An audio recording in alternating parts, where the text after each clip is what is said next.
Welcome to the Uncapped Network. Today we're here at Top Tier Tattoos with Buck, and man, did we have a valuable conversation. Remember to like, comment, subscribe. You know your support means the world to us. Did you feel like a villain? Like hell yeah. Yeah. And I liked it. That's what was crazy. I liked it being like known for that. Yo!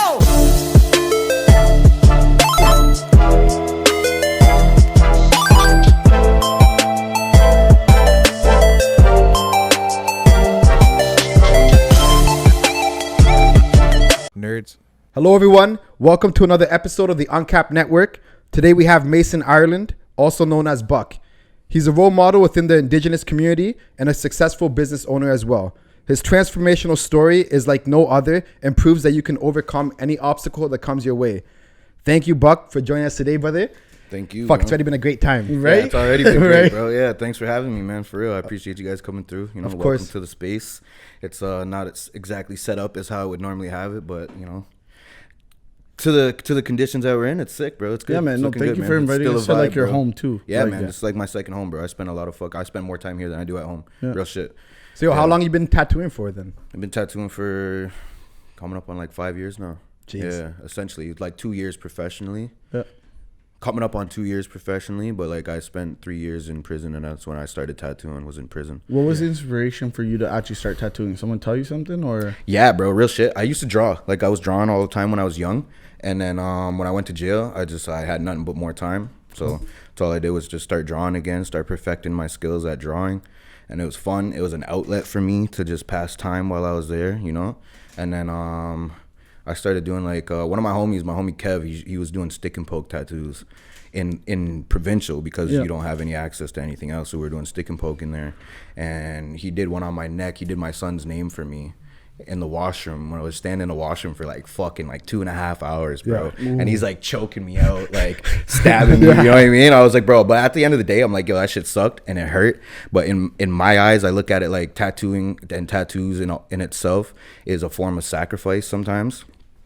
So for me, it was like, yeah, this shit sucks. I'm like, I've never had a stick and poke before, let alone in jail, in a fucking washroom, getting choked out for 2.5 hours. You know what I'm saying? But I'm like, yo, this is a sacrifice, you know? I'm like, cause it's for my son. Yeah. So my son was born when I was in jail. Jeez. So I never met him. You know what I'm saying? He was born when I was in jail, right? So that's why I was like, this is a sacrifice, bro. I'm gonna do this, you know? Yeah. So I did that. And then once that happened, I was like, yo, this is sick. Like, I want to fucking, you know, teach me a couple things, bro. Like, show me how, like, I can draw, bro. I'm like, show me how to do these little stick and pokes, you know? And he's like, oh, Buck. He's like, I don't know, bro. He's like, you know, like, I'm the man around here. Like, I'm the guy, you know? Like, I'm the guy that does the stick and poke. I'm the guy that's doing the tats. I'm like, but you're leaving soon, fam. I'm like, you got to, you know? You got to pass the crown, bro. You know what I'm saying? I was like, you're leaving soon. I was like, I'm the only one here that can draw. Yeah. And he's like, yeah, you're right. Because he was going to the pen. Yeah. And I didn't think I was going to the pen. So I was like, yo, like, I'll take over. Like, I'll do the tattoos from here, you know? I gave him money. I was like, because, yo, I know you're going to the pen. I was like, so, and like for you to teach me how to do this, I was like, I'll give you money. You know, I gave him like $120 or some shit, right? I was like, yo, like, you know, so he taught me a couple things, and that's when I started doing stick and poke. I was killing it. So it all started in jail then? It started in jail, yeah. No, I never did tattoos before, bro. Damn, I just drew. Yeah, I could just draw, right? Yeah. But I never did tattoos before, bro. Did you think that you were like ever going to fall down? Zero clue that I could like do tattoos, bro. Yeah. And like it didn't even really hit me. Like stick and pokes was fun. Like it was like whatever. Like, you know, it's not a machine. So it was like whatever. Like you're just doing stick and poke, you know? But like when I got to prison, that's when it like the magic started, you know, because like guys knew I could draw, and then they knew that like I was doing stick and poke. They're like, bro, you're sick with the hand poke. Like that shit, like it's actually clean. Like you're pretty good. They're like, you ever done tattoos before? Like real tattoos? I'm like, nah. They're like, yo, if we show you, you know, a couple things, like, you know, put the machine together, like we show you how to do a tattoo, like, will you do it for us? Because we're running out of artists, bro, you know, like guys have been doing this shit for years. They don't really want to do it no more. Like trying to take some time off, you know, I'm like, yeah, fuck it, bro. I'll try it out, you know? So they showed me a couple things. Would you say like that guy was your first mentor in a way? Probably, yeah, real shit, yeah. Yeah, I would definitely say that he's my first mentor. Aside from Kev, when I was in provincial jail. So he was like my first mentor for the hand poke, stick and poke. But when I went to prison, there was homie, I can't say his name, but there was homie that was in there, and that's who showed me how to do it, right? Yeah. And yo, I guess take us back to that, like that moment, like how far was it when you were in jail? Like how long ago? I've been on parole for almost 2 years now, so it's been back in provincial. This would have been about almost 5 years ago, bro. Jeez, yeah, almost 5 years ago. So I would like to say that my journey started about 5 years ago with tattooing. Yeah, it started with the hand pokes, right? Yeah. And like, yeah, Is it hard for you to separate where you are now from where you were then? like in jail. Yeah, like, or just like the mentality, right? Because like when Yeah, for sure. Like I spent enough time there, right? I got sentenced to 5.5 years for a robbery. Yeah. I did a jewelry store robbery. I got sentenced 5.5 years. I ended up doing 3.5 years out of that time. So yeah, 3.5 years out of my life living the same shit every single fucking day was, yeah, it's pretty daunting, right? And it's hard to get out of that state, that mentality, right? So it's really easy and to get institutionalized, you know what I mean? It's really easy, bro. Like I see people like, I know that even if I went back, God forbid I did, my mentality would change right away. As soon as I'm in there, I know like it's a different world, you know what I mean? So like that's who I am. Was it your environment back then that kept you like with those sort of people that got you into jail? Like, Yo, for sure. Yeah. Bro, I was running wild, bro, back then. Yeah. 20 from like, I did a lot of shit that I didn't get in trouble for, so I'm not going to mention it, obviously. But like, leading up to that point to 2019, March 19, 2019 is when I got arrested for a robbery for the jewelry store. It was the same day. And fucking, yeah, like, it was just the whole thing, bro. I was doing a lot, man. Like, a lot. Like, I was running wild, bro. Guns, drugs, fucking robberies, all that shit, bro. Like, how do you feel in that moment when you get caught? Yeah.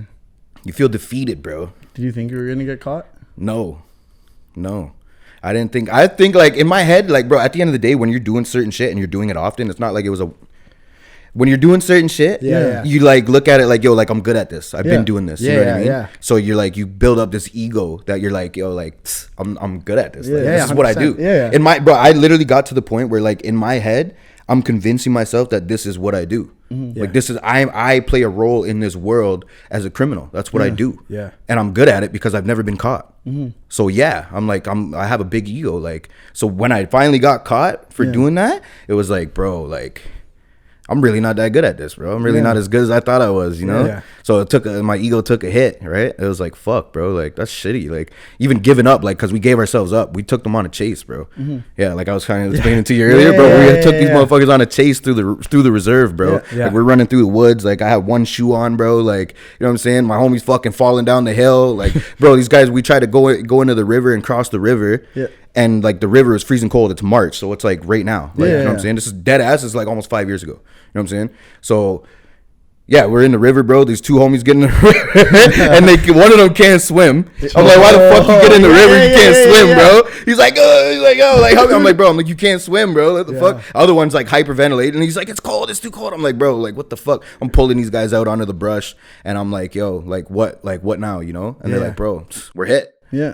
We're hit. Like, that's it. Like, That's it. And then K9s are up there at the top of the hill. Like, they're all out there with the ARs. Like they're like, we're hit, bro.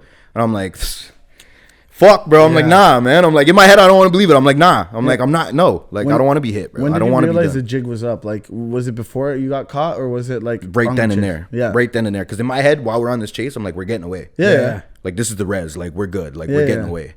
But then it was like right then and there. That's when it was like, I'm like, fuck, bro. Like, we're done. Like, I'm going to jail. Like. And what about when you heard like you're gonna spend X amount of time in jail? Bro, that was a hit for sure, bro. Yeah. That's when it was like, that was probably the real hit. Yeah. Like me giving myself up and being like, yeah, like whatever, I'm gonna go up there and put my hands in cuffs. Like willingly, I'm gonna do this. You know what I'm saying? So I'm like, yo, that was a hit. But bro, when I was in jail, because I was in provincial for 9.5, maybe 10 months, provincial jail before I went to court. And this is my first charge. So I've never been charged for anything before. I've been charged before, but like charges got dropped. So nothing, I've never been convicted, right? Yeah. So while I'm in there, in my head, like, I'm like, homies are telling me, like, guys in the jail, they're like, bro, they're like, Buck, this is your first charge. Like, you're good. Like, you know what I mean? You're going to get 2 years less a day. You probably go home. You can get a fucking conditional sentence. You can go home and be on house arrest for like a year, 2 years or whatever. Yeah. They're like, yo, like, you're good. Like, you got a good lawyer, blah, blah, blah. I'm like, all right, bet. Like, you know, I'm like, I'm going home. Like, you know what I'm saying? Like, what the fuck? Like, yo, it's like, I'm going home. Like, you know what I mean? Bro, I go to fucking court for my sentencing, and they're looking at me. They're like, yeah, they're like, you, so they're like, then they don't even fucking read it to you in like years. Yeah. They give it to you in months. Oh, so like 48 months, 56 months, like some dumb shit. And you're sitting there like, jeez, a lot of numbers. You know, you're like, yo, like looking around, like, yo, what is that? They're like, you know, I literally had to ask the fucking, bro. Yeah, I'm like, I literally had to ask the fucking CO. Yeah. I'm like, yo, what is that? She's like 4.5 years.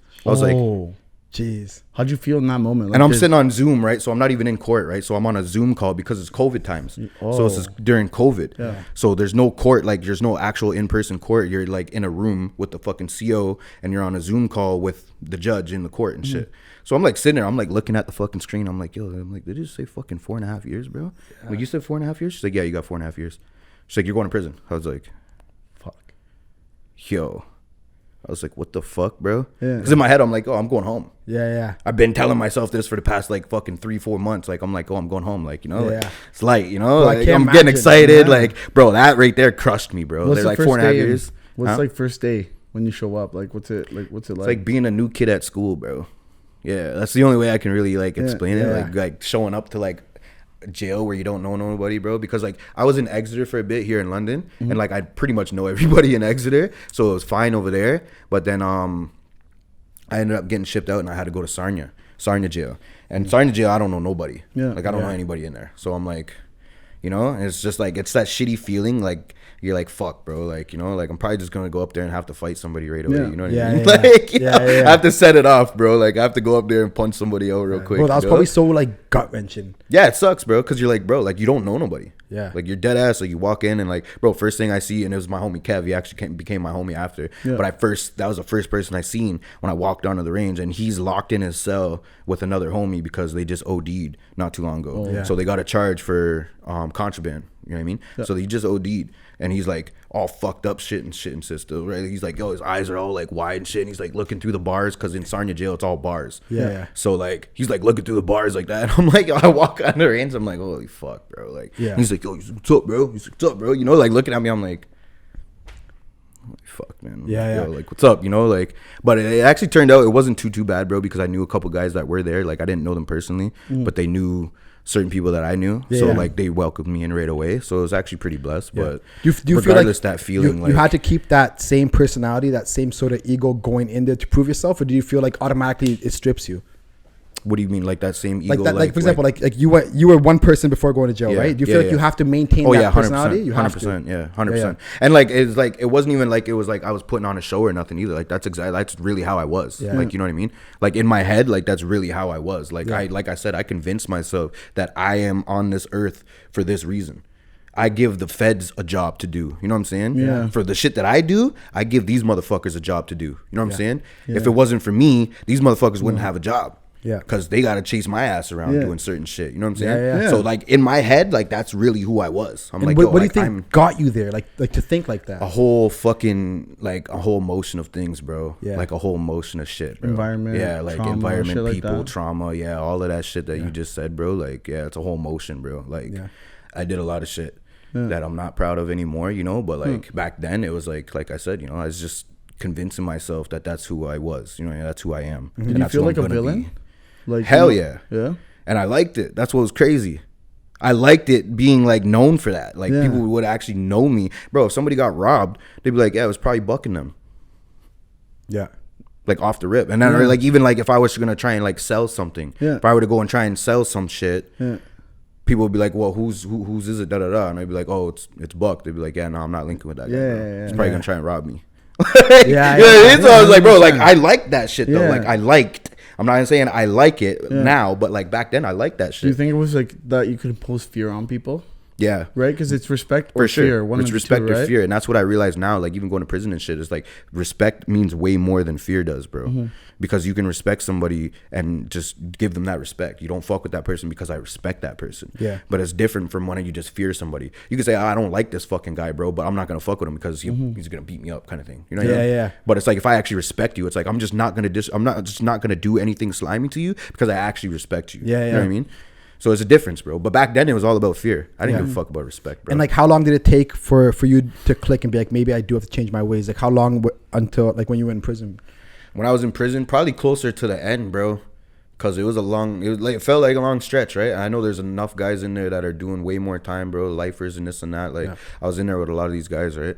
And like, but being in there, I only did 3.5 years, but closer to the end of the term, like probably around maybe like a year left or maybe less even. That's when I really started realizing, I was like, yo, like I have a chance to go home. You know what I'm saying? A lot of these guys are stuck here. like I actually have a chance to make it home back to my family, what am I doing? You know what I mean? Like, am I like, do I want to do that? Like, I'm actually doing okay. I'm not in here like, you know, I'm not a kingpin. I'm not fucking, you know, beating people up left and right. Like, I'm not doing all this crazy shit that I was doing. I'm actually doing all right. Yeah. People respect me. You know what I mean? So I'm actually doing okay. I don't have to instill fear on nobody. You know what I'm saying? Yeah. So I'm like, that started kind of changing my mind, being like, yo, like when I started learning more about respect instead of fear. Yeah. When I started learning that, yo, respect takes you further. That's when I was like, all right, like, yo, like people actually respect me. Like I can relax. You know, I can chill out. I don't have to prove myself so much all the time. You know what I mean? And that's all it was throughout my whole life. I think like leading up to those moments was like proving myself. I have to prove myself. Can you pinpoint it to one day where you're like, okay, like fuck, I gotta change this, or what? I think probably like it would have been. It has to do with family. It has a lot to do with family. I'm big on my family. You know, I had 3 kids and shit, right? So at that time, I only had 2 kids, and my son was who I never met. I never met him this whole time that I was even in jail. The man turned 2 years old when I got out. You know what I mean? So I didn't know him when he was born, you know? Yeah. And that's what I think what got me. Because it's like I have my daughter. My daughter's older, and she knows what was going on. So it was cool to like, you know, I would talk to her on the phone here and there, this and that. But remember, this is COVID time. So we didn't get no visits and shit like that. And even if we did, like it's on a Zoom call. Yeah. So I can't even like... I can't hug my kids, you know what I'm saying? I can't like be there in person with them kind of thing. And then even when it started gradually building up where you could be in person, you can't touch them. So we're sitting like from here, like we're sitting like more than 6 feet apart. They would have us like 10 feet apart. We're sitting there shouting across the room like, hey, like how's it going? How's your drive? Like, you know, like, you know, so I'm like, in my head, I'm like, bro, I can't have my kids come up here, bro. I'm going to want to hug them, you know, my son's going to want to, like, you know, I'm going to want to meet my son and actually embrace my kid, 100%. You know, I can't do that. So I'm like, fuck it, bro. I didn't have them come see me or nothing, you know? Yeah. So then like, that's what was bugging me where I'm like, bro, I have a son out here that like doesn't know me, never met me. You know what I'm saying? Doesn't know my voice, doesn't know my face. Like, I'm like, bro, I need to go home. Like, I need to, like, that's my son. Like, I see pictures of him, and he looks exactly like me. Jeez. I'll sit there and look at his pictures and cry all the time. I'm like, bro, I'm like, this is me, like, in that picture. This is me. Yeah. I look at him, I still get emotional when I see him. Because I'm like, yo, that's me. You know what I'm saying? So I'm like, bro, I need to go home, bro. I'm like, I need to go home. Yeah. Like, I'm not playing around no more, bro. I'm like, these guys are stuck here, and I see the way they live. A lot of these fucking guys are fucking weirdos, bro. Like, they're slimy, like a lot of, like, I'm not speaking on all of them, you know what I'm saying? Be straight clear. There's a lot of good, solid people, but majority of these fucking guys where I was, bro, they're just slimy, bro. And I'm like, bro, this just comes from living that life, though. They live this life their whole life. Did you feel different when you hang out? Like, because now the person you are now, like, did you feel like you were going to be this person? Nah. I had 0 clue who I was going to be, bro. Yeah. Real shit. Yeah, coming out, like, I just knew I was just like, I just want to change. And it wasn't even like, it's for my kids and for me, because that's what makes me happy is my kids, right? So I'm like, yo, I just knew I needed to change for them. I want my kids to grow up not going through the shit that I went through and not doing the shit that I did. Looking at my son, I'm like, bro, I can't even fathom the thought of this kid going to jail. You know what I'm saying? So I'm like, bro, I need to do whatever I can to prevent that from happening. You know what I mean? And then that's like, so that's what it was. It was definitely like, yo, like, I need to change for them. You know what I'm saying? Yeah. I need to go home and make sure that these guys live a good life and they don't have to go through any of the shit that I did. You know what I mean? What were you doing in jail to like keep your mind off of things? Because I feel like if you're in jail in a cell, like you probably just talk to yourself a lot, bro, and like 100%, right? So what I did was drawing was the main thing, and then I started tattooing, even though tattooing you're not supposed to do. But I started tattooing in there, and we'll touch on that too, right? But and then praying, bro. Like I used to do ceremonies and stuff like that before all this. Before I even got into like, you know, doing criminal activity and shit. I was doing ceremonies. I would go sit in the teepee and like we did medicine. We sat around a fire. We sing songs. We pray, right? That's our form of healing, you know? But like I was young at the time still doing that shit. And even then I was still like running around in the streets. So like I had 1 foot in, 1 foot out, you know, and I wasn't all the way in it. You know, I was kind of just doing it for my mom and shit because she was doing it, you know. I was doing it for the family and stuff, you know. But like at the same time, I'd go to a ceremony and then I'd leave and I'd go and fucking do some dumb shit, you know. And like certain people knew that, like elders would know that stuff too, and they'd be like, you know. Like, come on, we know what you're doing. You know? Like, cut it out. Like, don't come around here if you're gonna be like that because it makes it harder for us. You know what I mean? And I'm like, I don't understand that stuff. So I stopped going to ceremony. Do you feel like a black sheep in that moment? For sure, bro, for sure. 100%. But at the same time, it was like, yo, like my older brother, one of my older brothers, he was kind of like that too. Yeah. So it was like I'm always kind of like following his footsteps, and then I kind of like surpassed him in a way where it was like, yo, like I'm doing more than this guy's doing. Like he's like just doing his own thing, but like I'm over here like doing some next level shit, like you know. But yeah, man. But it definitely felt like outcast. That's why I kind of just shied away from going to ceremonies and stuff, because I knew they kind of like they knew what I was up to, and they just didn't like the fact that I was doing that and trying to come and do good too. You know what I mean? But I'm like in my head back then, I'm like, yo, there's got to be a balance in life. Like I can do bad shit and go do good shit. Like it equals out. You know what I mean? Yeah. But now, like I know that's not how it is. Like it doesn't work that way. That's special though, because like you were going there as a young kid, right? Like you didn't want to be there. Like, I remember going like to church, for example, and I'm always like, yo, what are we doing here? Like, you know, because you're young, right? You know Adolescents, like you don't really know like what's going on. You're not paying attention to what they're really saying. Like, and that's how it was too. Like in ceremony, I was never paying attention to what they're really saying. Like. But I went there to fucking sing some songs, you know. Listen to somebody drum, like that's all I did. Like, and for some food, like. Without that original imprint, though, it's like how would you get back to that, right? Because I know now you're really involved in that sort of stuff, right? Yeah, deeply now for sure. And that's because I've realized that that's one of the things that helped me when I was inside. So thankfully, and I will say this, like thankfully, I ended up on a range in prison, which is called a Pathways range. And Pathways is like it's geared to indigenous inmates that like indigenous model inmates that are trying to actually go home. They're trying to actually, or you know, whatever your next step is. If you're a lifer, you're trying to get down to the minimum so that you can live a better life and you're you know, in a minimum security, right? You have better living circumstances there, you know what I'm saying? So like the next step, so that's what this Pathways program was, is that it's the next step. What are you trying to do after this? You know what I mean? And they would assist you with that. So thankfully we had an in-house elder pretty much. He wasn't in-house, he didn't live with us, but like he was there all the time. He was there every day pretty much, come in and check in. Hey, what's going on? You know, how are you guys doing? You know, make sure that we're okay. Like we don't have any problems. We don't have any issues that, you know, with the jail that we need to bring up. Make sure, you know, we're smudging, we're praying. Like if we're doing, sorry, my nose is fucked up. We're doing ceremony and shit like that. But it sucked too, because like I said, COVID, bro. The COVID fucked everything up, bro. We weren't even allowed to do ceremonies. We couldn't do sweats, no fucking fires, no like, bro, we couldn't do anything, bro. So like we would have to conduct a ceremony on our range, which is hard to do. Because we have limited people, politics. Like all of that stuff, you know. So, but regardless, all his stories and his help and his like direction, you know what I mean? Because now that I'm older and like I shied away from ceremony, I didn't understand what it really was about back then. But now that I'm older and I'm really trying to find myself at that point, the elder was like really steering me right, like telling me, like explaining to me, because I tell him, I'm like, oh, I don't know why I'm like this. I don't know what I did to get here, you know what I mean? I don't know how I ended up here. I just did, like I just a downward spiral, and I kept fucking doing crazy shit, ended up getting caught, and this is where I'm at. And I'm like, I don't want to do this no more. Like, I want to go home to my kids, you know? And he's like, well, start explaining it to me. And that's when I was like, yo, like he actually has some real insight. I'm like, he's making sense. You know? So as opposed, you know, like he understands because he's indigenous. He's making sense to me. Whereas if I were to talk to the healthcare, you know, psych, or, you know, or whatever, like the psychiatrists and shit, it doesn't resonate with me. It doesn't make sense to me. You know what I mean? Because they don't know that background. They don't know that trauma, that history, right? So, and they might have their own, but they never lived that way, right? So, like for the elder to come and talk to me about that and tell me how it is, that's when I was like, I'm like, this makes sense. So him being a role model for you, is that why you feel so compelled to be a role model for others now? For sure,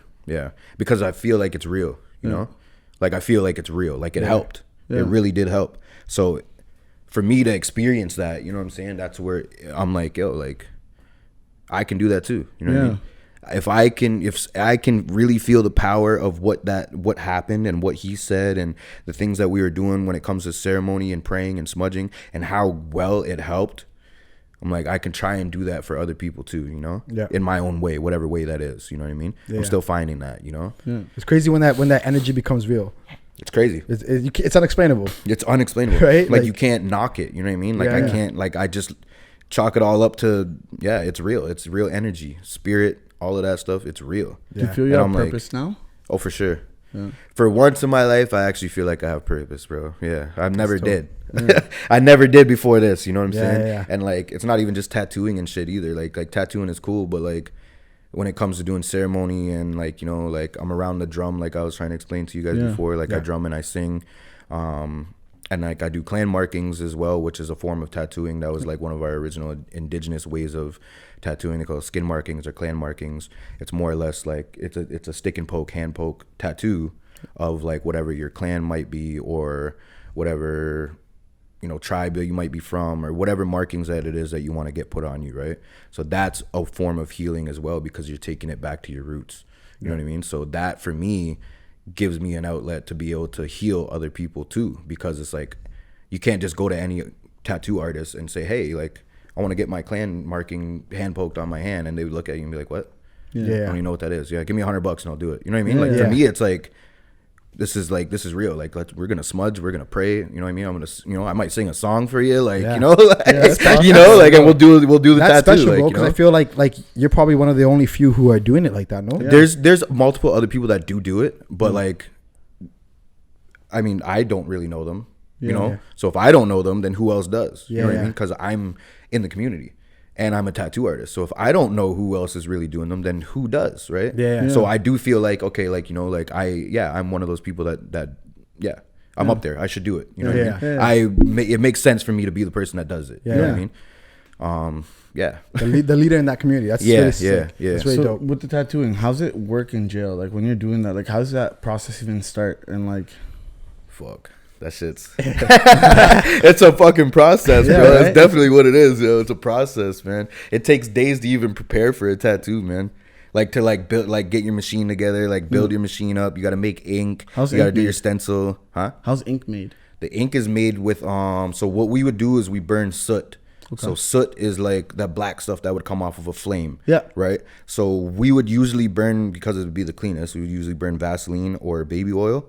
So Vaseline, you can make like a candle out of it and burn it, and it'll just burn. And then you collect soot with like a metal tray, like try and get like the bottom of like a baking tray or like something, like try and get something metal, like pop can, I don't know, whatever, you know what I mean? Cut the pop can up, hold it over it, like whatever you got to do. Very vague. I'm not gonna give everybody the fucking recipe. You don't gotta give this don't give this. I'm not gonna give up the recipe. You know what I'm saying? But like, so you would do that. You burn the soot, or even if, like I said, if it was baby oil, you'd make like a candle or like a lantern kind of thing, right? So you burn the baby oil and you collect that soot. You scrape the soot off into like, we would have like pill bottles and shit, or like a little bleach bottle that was never used. They're clean, they're sterile, whatever. You have to boil it, this and that. Sorry, my nose is fucked up. No, but you're good. But yeah, so you collect that soot and then you mix it with something sterile. So you have to have either distilled water, which is just boiled water, or some mouthwash, because that's a antiseptic. And then you put it, and you mix that into the pill bottle, and then you get something that would like shake it up. So find a rock and like disinfect that. Or thankfully where we were on Pathways, so we had access to beads. So we would use beads as like our like shakers, a filter right? almost, right? Like the filter, right, to shake it up. And then you would use the jail toothpaste. The jail toothpaste, because it doesn't have anything, it's just fluoride. There's no flavor, there's no fragrance, there's no like nothing else in it. It's just fluoride pretty much. And that acts as like a thickener, right? It kind of thickens up the ink. So you put a little bit in that, shake it up, makes it a little bit thicker, right? And then for a gray wash system, you just have your separate little caps. For caps, we would use we had blister packets for pills. So it would come in like a packet, and you just pop out all your pills, and then you would just cut those out and use that as like your little ink cap, right? And then you just use that as like a gray wash system. So you have your black ink, and then you have, you know, a little bit of water in each one, and then you add the ink, right? And then that creates like a gray wash system, a scale that would make a lighter tone with the tattoo. And the whole time you're doing this, you're watching your back, because you can't do this, obviously. You can't just do this shit. Like, you gotta have somebody that like, yo, like more than likely, I'm hooking somebody up with tattoos and shit to be like, yo, like, you know, like, yo, just keep six, brother. Like, you know what I mean? Watch out, make sure that the feds aren't watching this and that. Like, you know, whatever. I gotta prepare. I gotta do a tattoo today or tomorrow, whatever. You know what I mean? I gotta prep all this shit, you know? So what happens if they storm in and they see you? Oh, you're hit, bro. When I say you're hit, like you're gonna get charged, bro. You'll get an institutional charge for tattooing. Like, it'll be tattoo paraphernalia, contraband, whatever, right? So you get an institutional charge, and the more institutional charges you rack up, depending on how serious or non-serious they are, you get shipped out, and you go into like, you move up to like a higher security. So it was a risky thing. So like, how are you balancing the risk and reward? Honestly, it was a risky thing for sure. And then to balance the risk versus reward, it was more or less like, yo, like, I gotta eat, you know what I'm saying? I gotta make money. You in jail, in prison, you gotta have a hustle. Everybody in there is hustling. You gotta have a hustle. If you don't have a hustle, you're not gonna have a good time. And like jail not supposed to be a good time, but like you're not gonna make have the a best good time, out of bro. it, Yeah, right? you gotta Yeah. make the best out of whatever you're doing, you know. So like, yeah, if you're not hustling, bro, you're not gonna have a good time. Yeah. You're not eating right. You're not fucking, you know, like you're just not getting anything. Yeah. If you want to get drunk, like you don't got money to get drunk. You want to smoke, you don't got money to smoke. Like you're over there bugging, fucking begging other people to get in on their shit. Like, you know, Yeah, shit, yeah. it's whack, bro. So that's why I'm like, nah, I'm like, that's my hustle, bro. Tattoos, and tattoos is a big hustle, bro. Oh, for you get sure. paid good money in there, bro. Yeah, yeah. You know what I mean? You get paid good money. How bro. often I was are you just doing sending money home. tattoos? Like how Yeah. often? Like I was doing bro. Man, I booked up, bro. business is I good. was booked up in there, bro.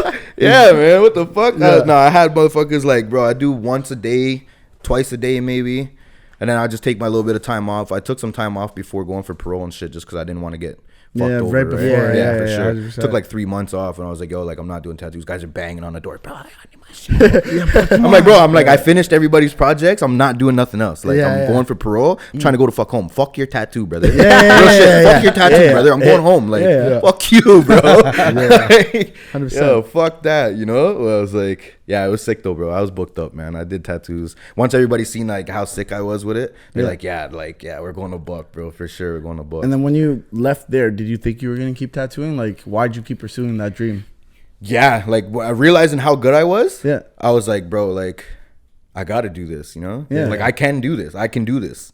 Like I'm actually sick. Yeah. And there's a room full of motherfuckers that have big egos. Yeah. And they all fucking will tell you exactly what it is and how it is. And for them to straight up come at me and tell me, yo, you're sick. Yeah. Like Yeah. you're sick with it, bro. Like no cap. Yeah. You're one of like you're sick. Yeah. Yeah. If you don't take this seriously when you go home, you're a fucking idiot, bro. Yeah. Like if you go home and you don't do tattoos and you end up coming back to jail, I'm gonna punch you out, bro. Yeah. And I'm like, honestly, yeah, I deserve that. You know? Like if I come back, bro, oh man, yeah, I deserve to get beat up, bro. Yeah. Real shit. how was the transition from like tattooing in prison and then being a business owner, bro? Because now you're a business owner, right? Like this is who you are. You're operating. Yeah, I'm operating, man. It's crazy, yo, to even think about it, bro, because I just take it day by day, you know what I'm saying? Yeah. Like, I don't really, like, we try to plan ahead and everything like that, but, like, I really just be taking it day by day, and I think that probably comes from being in prison, just day by day, you know? Like, I don't want to plan ahead. I don't want to look too much into the future because I don't know what it holds for me, you know what I'm saying? Yeah. I would like to plan for tomorrow, but be prepared, you know? Or be prepared for tomorrow, plan for today, you know what I'm saying? Kind of that kind of thing, right? So, like, it helps run the business because it just makes it easier on me. It's less stress. Yeah. But being in prison and all that shit, it definitely helps me run the business the way that I run it because it's just a lot more, what's the word? Fuck, I can't even think of the word, bro. My bad. Yeah, no stress. No, No it's- stress. It's a lot more structure. Yeah. Structure, that's the word. Yeah. Yeah. There's a lot more structure when it comes to that shit, man. I know that every day I have to get up and I have to do this. Every day I have to get up and I have to commit. Every day I have to get up and I have to do something. Something has to get done. You know what I'm saying? Yeah. To work towards the next day. Do you know think what I mean? that stops you from dreaming almost in a way because you're so like you live day by day and you don't really look at the future of like what else you could do? For sure. Like I do look at the future and I try to be realistic as possible. I've always been an optimist, you know what I'm saying? I've always been optimistic when it comes to shit. I have big dreams. People always tell you, ooh, bro, like, you know, like try to shy your shit, try to shy it down, shut it down a little bit. But like, no, I've always been optimistic, but then at the same time I'm very realistic when it comes to certain shit. I'm like, that's not gonna work. Yeah. And even if I want it to work, how do I get to that step? You know, how do I take, what steps do I take to get there? You know what I mean? And that's what helps, bro, because every day, like I don't really, sorry, I lost my train of thought. What was your question? It was just dreaming, like thinking about like what your future's gonna be like. Yeah. It's my bad. So yeah, I do think about the future and everything, right? But like, it just, I don't know. I just take it day by day, man. Like straight up, like I definitely plan for the future, bro. Like I have a lot of big plans for the future, like a lot. But I house that, you know what I mean? I don't really let it out, and I don't tell anybody. Even like today, brother, like we just threw that at you guys that we're rebranding. You know what I mean? I wanted to It was like, you know, like we just threw that in there, like fuck it. Like, I wanted to get into that. Like, what was the motivation behind the rebrand? Oh, motivation. Fuck. Retard, bro. And motivation behind the rebrand was fucking. Okay, so yeah, when I came out, it was just me, right? So it's Tattoos by Buck. I'm like, Buck is my name. That's what I go by. Everybody knows me as Buck. So Tattoos by Buck, that was it. And then it got into like, hey, like I transitioned from working in somebody's shop to having my own studio very fast within like 9 months, if that. 9 months working in somebody's No shop. apprenticeship I or said, nothing either, Nah, right? like I took my apprenticeship in prison, bro. Fuck that. Yeah, That's what I tell people, bro. Straight up, I took That's my sick, apprenticeship in prison, homie. Yeah. Like I did shit different, you know. Yeah. There's nobody out here that can tell me that like a lot of these tattoo artists here in this city, I don't think they can say the same thing. You know what I'm saying? If you can, by all means, DM me, bro. You know what I'm saying? Because maybe we could chop it up and we could be cool, you know. But like aside from that, nobody can say the same shit that I just said. You know what I'm saying? Yeah, 100%. So like for me to have my own shit within 8 or 9 months span of tattooing in somebody else's shop, realizing, yo, I don't want to work like this. I need to do my own thing because that's how I started. Yeah. I started doing my own thing. I was working in my cell by myself, you know what I'm saying? Tattooing with me and another homie and another homie keeping my six, you know? So that is exactly where Keep Six came from. That's why I called this private studio Keep Six, because that's where it came from. I always had someone keeping six, always somebody watching your back, making sure I don't get caught, because I'm kind of a big deal, you know what I'm saying? So make sure make sure Buck doesn't get caught, bro. Because I'm trying to get my tattoo tomorrow, so make sure Buck don't get caught today. You know what I mean? I'm trying to get my shit done, you know? So there's always somebody keeping six, right? And that's why I was like, I'm gonna pay homage to that, bro. That's where I started, you know? So that's why I was like, yo, Keep Six, like that's what I'm gonna call my studio. And then now the rebrand again to Top Tier Tattoos. Top Tier is still kind of paying homage to prison because, like I said, you know, there's lower tier and then there's top tier. In prisons. Most prison systems would have that, right? Like if you've been there, then you would know. They're mostly set up the same way, right?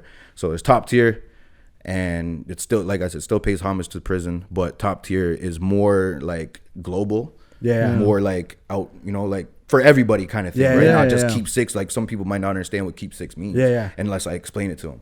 I don't want to have to explain that to everybody. Whereas like top tier still has that there, but like you can still look at it and be like, oh, like top tier, like they're just top tier, like they're just at the top, like the best of the best, like they're just doing their thing, right?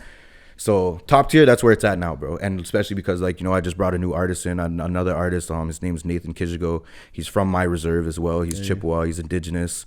So yeah, like Top Tier Tattoo Company, bro. It's a completely, fully owned and operated indigenous business. I don't really have any plans on stopping that, you know. But like, I got a lot of shit in the store for the future. So when that time comes around, it'll happen, you know. Earlier we talked about like having imposter syndrome. Like when you look at where you're at now and like you try to tell your story, do you even believe you're here?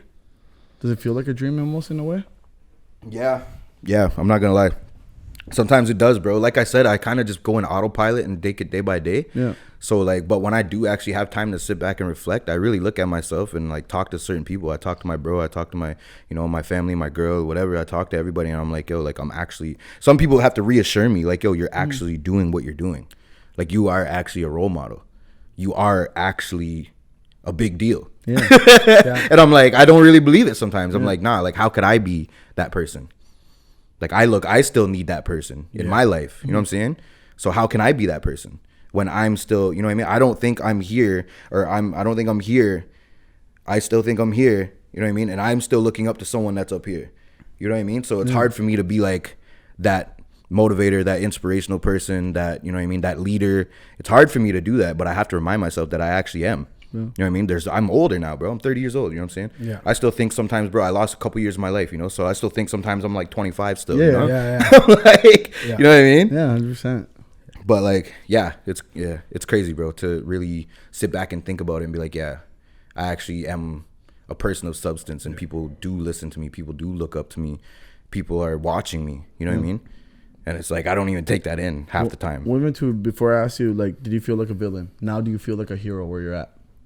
Not yet, but we're getting there, you know? I love that. Not yet, but we're getting there, bro, for sure.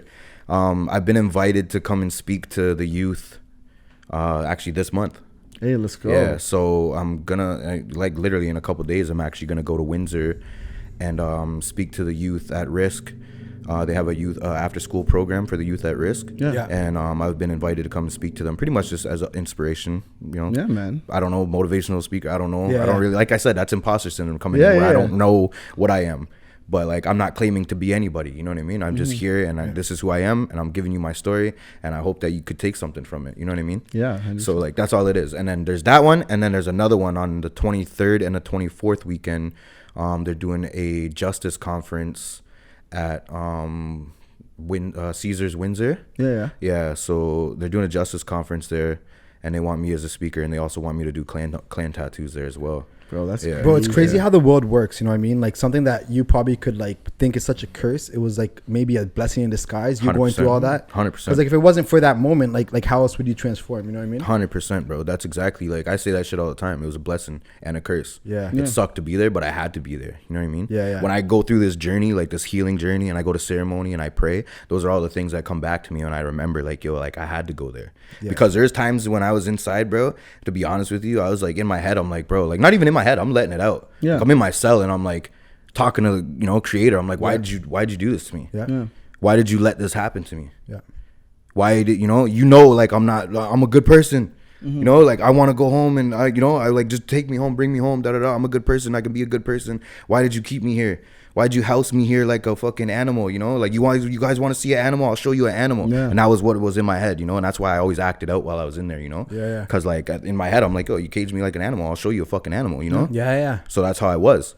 But like it took that to get to where I am now. Yeah. And now all of the things that I'm learning in ceremony and doing all these things, and like not even like just learning about myself, learning about my journey, healing, all of that stuff, it reminds me like, yo, you had to go through that. Yeah. The creator had to let you go through that. As much as it sucked and it was painful, but that's what it is. It's sacrifice. Yeah. The suffering that you have to go through in order to live a good life, that's what you had to do. Yeah. If you didn't go through that, you would not live this good life that you're living now. Yeah. You know what I mean? Yeah. And I'm living a good life. Yeah, a lot of people like they have Yeah. that resentment or that anger towards the creator. You know what I mean? Like they can get lost in that I felt sauce, that. I felt and it. that's I did. Yeah. I did feel it. But like I said, it came to me. It came back, and full circle. Like I said, I learned, and I'm still learning. You know what I mean? But like I remember, I learned that point where I'm like, yo, like I actually had to do that. You know what I mean? I had to. Yo, the creator has some tough lessons, bro. For sure, for sure, does, bro. Yeah, creator has. Yo, trust me, 100%. It's like the line I said to him earlier. I feel like they give the strongest warriors some of the hardest challenges. Yeah. But if you overcome that, like how Very can you true. not be where you're at? Very true. And like I agree with that, man. I agree with that. And I've been told that before too by elders and stuff like that. Like they tell me, like you're a strong person for doing what you had to do to get through that and then come home and do what you're doing now. Yeah. You're a very strong person, because a lot of people don't have that strength. A lot of people are stuck there. Yeah. And they stay there because they don't have the strength to understand, and like actually grow from what it is that they're going through. And like it's okay. It's just I'm a quick learner. That's how I feel about it. I'm a quick learner. I learn fast. How was the transition from like prison to society? It's still a transition, man. Yeah. I'm not gonna lie, bro. Like I said, man, like I always say this, bro. Like I didn't do that much time, but it was enough time. You know what I'm saying? Yeah. Three and a half years, bro. Yeah, it was enough time for me to learn some shit. At that point, and like you pick up habits, you know what I mean? You pick up a lot of stuff from being in there, living that life every single fucking day, living the same day every day. You know what I mean? It haunts you, bro. You know what I'm saying? It sticks with you. I know people that have went to jail for 10 months and they're still, act fucking institutionalized because it's the same thing every fucking day. You know what I mean? So 3.5 years, I think, is like a good peak for me to be like, I can get out of this mentality. You know what I mean? A lot of guys that have done fucking 10 years, 12 years plus, I don't think that you're ever going to get out of that mentality, bro. And if you do, I hope you do. Yeah. But if you do, like, congrats, bro, because I know it ain't easy, bro. It's not easy getting out of that mentality, man. Yeah. I still get like that, bro. Yeah. I work with homie all fucking day, every day. He sees it all the time, bro. Like, yo, I tell this guy, yo, if you take my stuff, bro, put it back. Yeah. Okay, I'm like, you gotta remember, I just came out of jail, brother. I'm like, don't touch my stuff, and I don't want to have to go and look for my shit. Yeah. I'm like, because yo, if you're in my celly, bro, like we're fighting, Yeah. and you're getting the fuck out of here, like you know what I mean? Like, all because I didn't know where the fuck my fucking soap was, bro. Why is my soap? You know what I mean? Like, what's going on, bro? Like, like, oh, you just fucked my whole day up, bro. Like, yeah. So like shit like that, bro. It's like, and like what I said earlier too when we were talking, bro. It's the entitlement with people out here is what gets to me still. Yeah. Like it gets my blood boiling still, and I don't want to be that person, and it's hard for me to shy away and like not be that person because I've been that person for so long. You know what I mean? Years and years of my life, I was always that fucking, 0 to 100 like right away, like no questions asked. I don't even want to argue with nobody. I'm throwing fists, bro, like right away, So that even to this day still gets me, bro. Yeah. The entitlement from some people, bro, when you're walking and they bump into you and you look at them, they don't say sorry. You're like, hey, what are you fucking retarded, bro? Like, Yeah.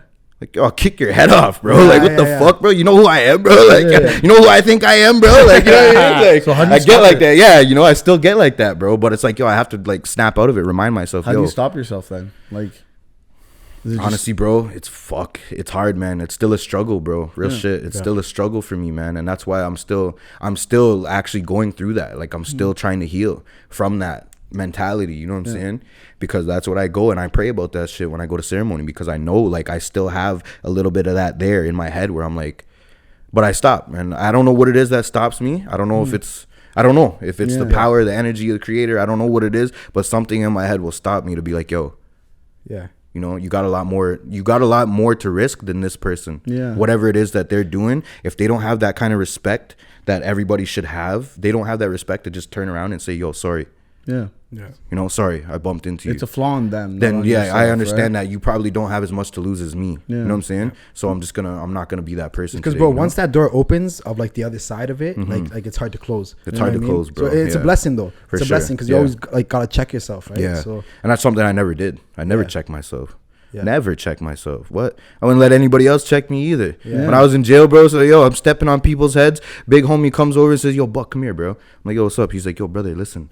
Deal with that. He's like, yo, you don't, when someone's knocked out, you don't step on their head, bro. Yeah. So you can kill them. Yeah. I look at him, I was like, honestly, big brother, I don't give a fuck. Fuck yeah.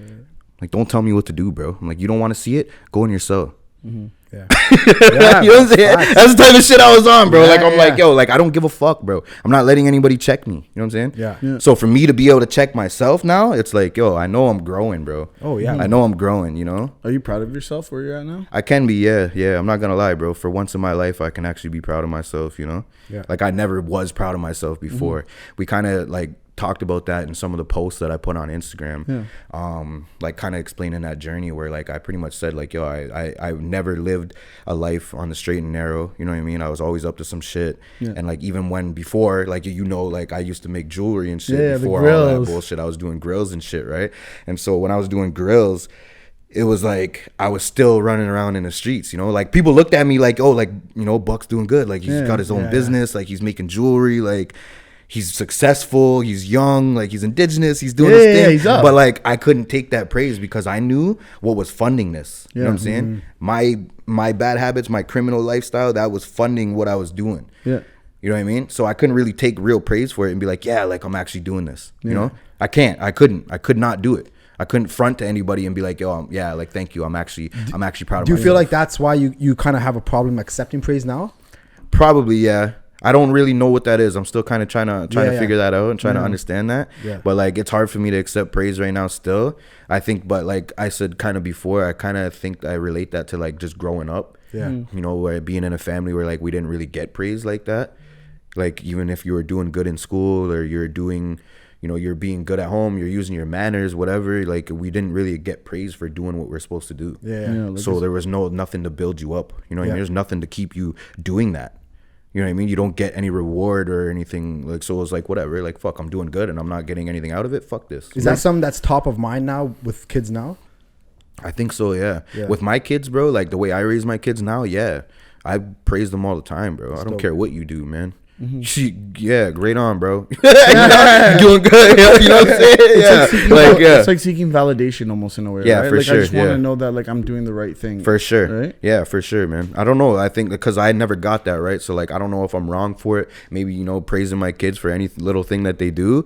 But whatever, yo, it works. It helps their self-confidence, you know what I'm saying? My son's a really good, really happy person, you know what I mean? He doesn't talk too much and he can be kind of rude you know, you think he's kind of rude, but like, he's a good, happy kid, you know what I'm saying? The kid's happy, bro. Yeah, yeah. You know what I mean? And that's what it's all about. That's what I care about. I care about my kids to be happy. You know what I mean? That's all I want. Yeah. So it helps, bro. That's Yeah, amazing. cool I feel with like you're a staple in the family tree. Like, Yeah. you might lead that in a different direction. Yeah, Right? I Have you feel ever like thought that about too, it like bro. that? Yeah, no, I do feel like that too. And like, I didn't really take that in before when I was in jail and shit like that until I came home and I realized like, yo, how fucked up everything is. You know what I mean? Like my family don't hang out with each other. They don't do Christmas together. Or like, you know, my brother's on drugs. Like, you know what I mean? Like a lot of shit that happened while I was away. You know what I mean? And I'm like, Gotta the fuck change. happened to you guys? Yeah, I'm like, what happened? Like, I go for a couple years and everybody fucking hates each other. Like, what's going on here? You know? Yeah. But like now, it's like bringing it back. Like, Do you yo, feel like like you have to know? be the change in your family now? I think so. Yeah.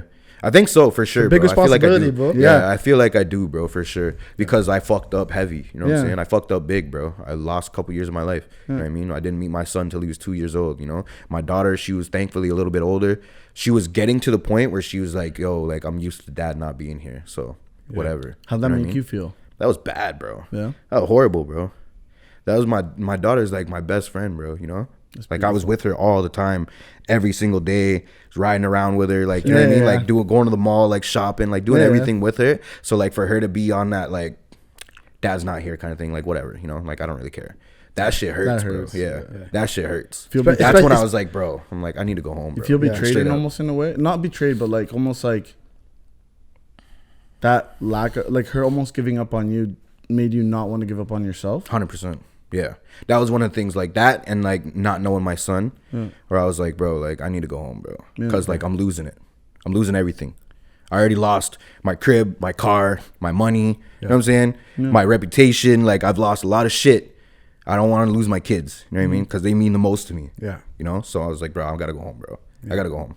Real shit. But yo, let's get into the grills, yo. What got you into what got you into making grills? The grills, bro. That shit was lit. I'm not gonna lie. That was a fun time, bro. I'm not gonna lie. I'll be honest though. I didn't make no fucking money doing that shit, bro. Yeah. I didn't make $1. But the bro. network, you met. Yeah, hell yeah, right? bro. Like, No, I met a lot of people. Bro. What got you into that though? Like when does someone think like, yo, I'm gonna make Make grills? grills. I always wanted a grill, bro. I always wanted a grill. Yeah. I grew up listening to fucking Texas music, bro. You know what I'm saying? yeah, Paul that- Wall, yeah, Mike yeah, Jones, yeah. Slim Thug, all that shit, you know? Yeah. I grew up listening to that shit. And like they always had the gold teeth, bro. And I'm Paul like, Wall. bro, like, and I actually, what's crazy is before that, so homie mentioned earlier, like I used to rap when I was younger, right? Really? Yeah, I used to rap. Still, is it still on YouTube or anything like that? You might be, I don't know. It's there, okay. He said, I'm about to go search that shit. I'm going right after this. I'm watching. You might not find it. I had a different name, a similar name, so I'll give you that much. But yeah, nah. So I used to rap, and when I was young, bro, I was like 11, dog, like 11, 12 years old. I was rapping, bro. Damn. Like making like music. Like I was in the studio, like really making music. You know, I was doing performances and shit. I was young, you know, all the way up until like my early teens. So probably like till I was like 16. That's when I was like, fuck, I just stopped. Like, I just stopped rapping. Like, it ain't hitting. You know what I'm saying? Like, it's not it, bro. It's not it. It's not gonna happen. So all the way up until then. But yo, yeah. So when I was rapping, I met this a couple dudes that were from Texas. Yeah. And they rap. So they came out here and they had a studio, and that's who I started working with. And the fact that I grew up listening to Texas type music, and these dudes were from Texas, I was like, bro, these are my people. like, this is meant to be. You know what I'm saying? Like, these are my fucking folks, bro. You know, like, I'm fucking with them. You know, and they had the jewelry, bro. They had grills, they had chains, money, like all that shit. You know, so I was like, bro, I'm like, yeah, these are my fucking role models. Like, this is who I'm trying to be. You know, So that ever since then, bro, I wanted a grill, but nobody in London did grills. Nobody in London did grills. I had to go to Toronto. So I seeked out a homie that was from Toronto. He did some pretty good work. I went and linked up with him. Finally had some paper. I'm like, I'm going to put some paper down. I want a grill, top and bottom. 10 teeth, top and bottom. So 20 teeth all the way around. He's like, all right, bet. Give me a price. I gave him the money. And then I had to leave and come back 2 weeks later. Came back. The grills didn't fit right. So I'm like, he's trying to adjust them, blah, blah, blah. They don't fit. I'm like... And this is Dog. old buck too, right? Huh? This is old buck, right? old buck. Yeah.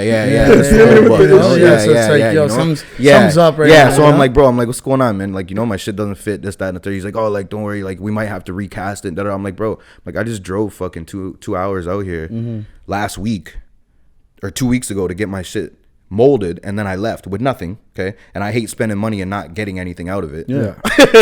So I'm like, well, you know what I mean? So now I got to go home, wait 2 weeks, and now I got a guy drove back. And now you're telling me you might have to recast, so I got to do this again? Yeah. I'm like, bro, what the fuck? Like, you know what I'm saying? I'm like, this is why nobody in London has grills. Yeah. And that's when I was like, yo. Jeez. You saw the gap. Yeah. So, you know, I'm like, I'm like, how do I bridge this gap, bro? So I started talking to homie. I'm like, yo, listen. I'm like, because when I finally did get my grills, I came back a week later. He had them recasted. So I fit, whatever. They're good. And they're sick. Everybody liked them. So yo, where'd you get your teeth? Yeah, where'd you get your shit? Da, da, da, da. Yeah. I'm like, yo, Toronto. They're like, yeah, bro, I want to get a grill, but fuck, I ain't trying to go all the way to Toronto, bro. I don't want to do all that. Da, da, da. I'm like, ding, ding, ding, ding, ding. You know, lights go off in my head. I'm like, yo, I got you. You know, so I talked to homie. I'm like, yo, there's a lot of fucking business in London, bro. People want teeth. I'm like, but they ain't trying to come out here to get it. I'm like, let me bridge that gap, bro. Yeah. I'm like, show me how to do the molds and shit like that. I'll take the molds, I'll ship them to you. You do the grill, ship them back. Yeah, I'm like, I'll just take a little bit off the top, you know? Yeah, he's like, all right, bet, let's do it. I'm like, all right, bet, let's go. You know, so that's how it took off. And then I kind of branched away from him. I started doing my own shit. Started What was actually it called? like, It was Gold Teeth. Was it the Gold Teeth London. Yeah, I remember. Yeah, Gold Teeth London. Yeah. That was my shit, bro. So that was a good time, bro. I'm not gonna lie, that was a good time. But like I said, it wasn't profitable, bro. I didn't make any money off that shit, bro. It was probably like $80 off each fucking grill, it's bro. too much work, right? Way too much work, dog. Weeks of work, bro. Weeks of work, bro. $80 for 2 weeks of work. That's wild. Hell no. It's wild. I can make $1,000 for 6 hours of work now. You know what I'm saying? Fuck that, bro. Nah, fuck that, bro. I was like, nah. I didn't know that back then, but still, like, you know, it's a learning curve, bro. But you've always been an entrepreneur then. Like you've always tried to like make your own money and deal with always, bro. I'm gonna always try something until it hits, bro. Yeah. Whatever it is, I'm gonna try it till it hits, bro. I did a lot of shit, bro. I did fucking so I used to rap, that didn't hit.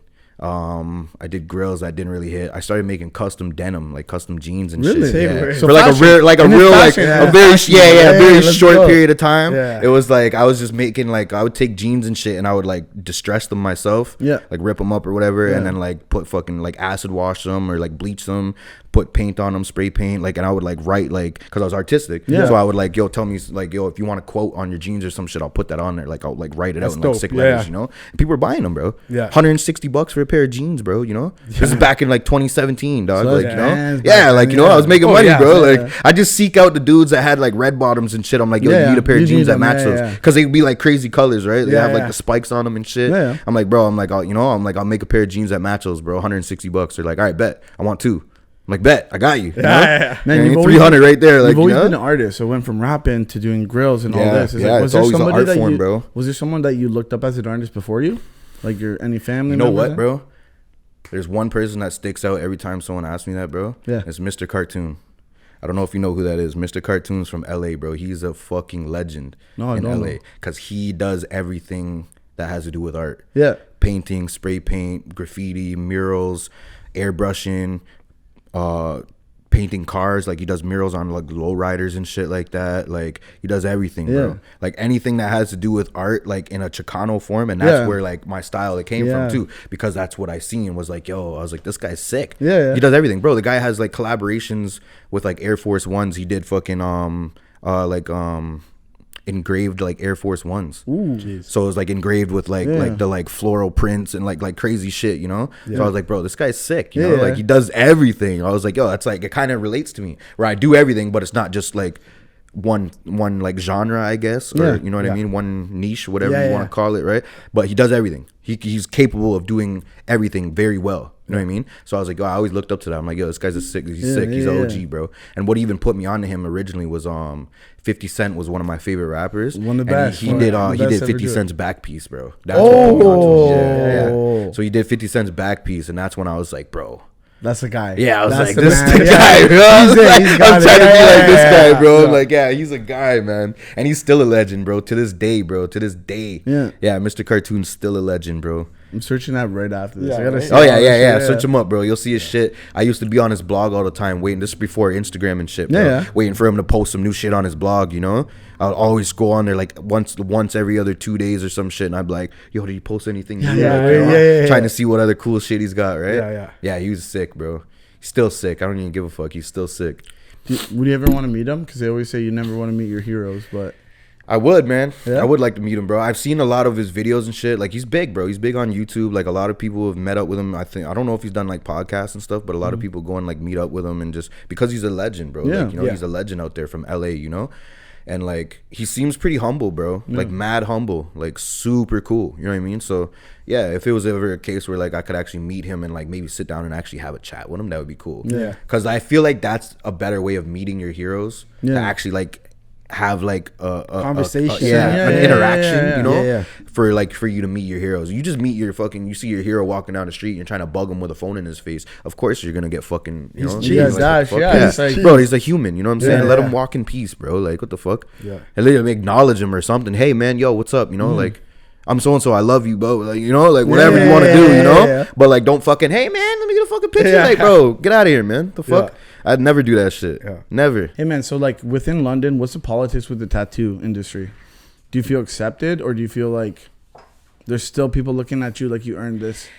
I'll say this, there's less than, I can count on my hand, less than how many artists out here actually fuck with me or like respect me or like, you know, actually talk to me or anything like that.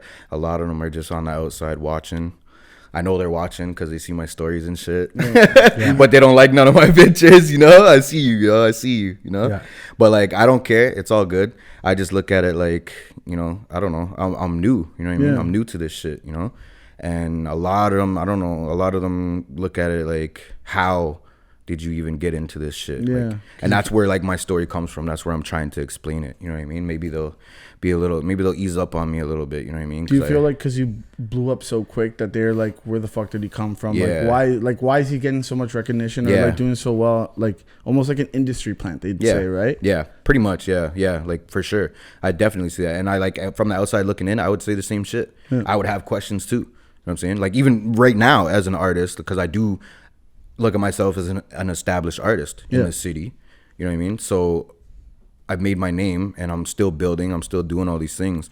But even right now, I would look at it like if somebody just popped up out of the blue, started doing sick tattoos and all of a sudden they're booming, I'd be like, where the fuck did you come from? Like, the fuck? Like, yeah, like how did this happen? You know? So I can imagine like all of the, you know, the questions that people might have. And that's the whole part of it for me is trying to explain it, right? Like, it didn't just start, I didn't just pop up out of nowhere, you know? I started from the ground up, from the mud, from the bottom, you know what I mean? So how did this all start? Because we're sitting here in a beautiful studio, bro, and this thing looks very professional. Like you have your shit, you have your shit very like well done. Like how did it start?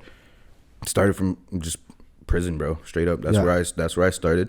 And then just coming home, I was working. Did I explain that part? No. That's why, like you came out and then I came out and I was so I came out and like I had fucking $3,500 to my name, bro, when I came home, and that was all just from me working inside, doing tattoos in prison, sending money home. You know what I'm saying? So I sent money home. My girl had some money for me when I came home. She had a little bit of money put away from me from her job that she was working.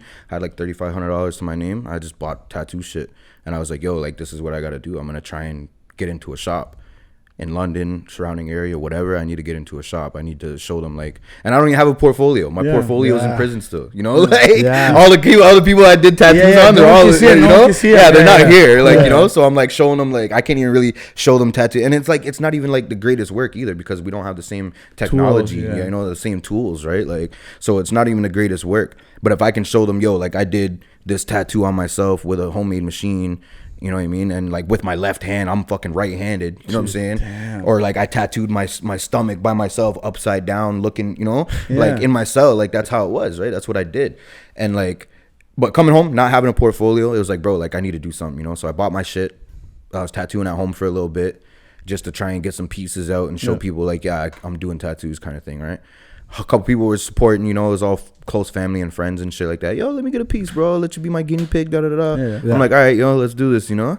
And I started getting better, and then I took that portfolio to all the shops around, like, the area. Most of them wasn't really trying to fuck with me, bro, because they're like, and it wasn't even really, like, a disrespectful thing. I think a lot, like, majority of these places respected it. It's just the fact that I'm on parole. They didn't want to deal with that. It's a liability, and they don't want to have that in their shop. You know what I mean? So I'm like, you know what? I can respect that. Did you have to network to like?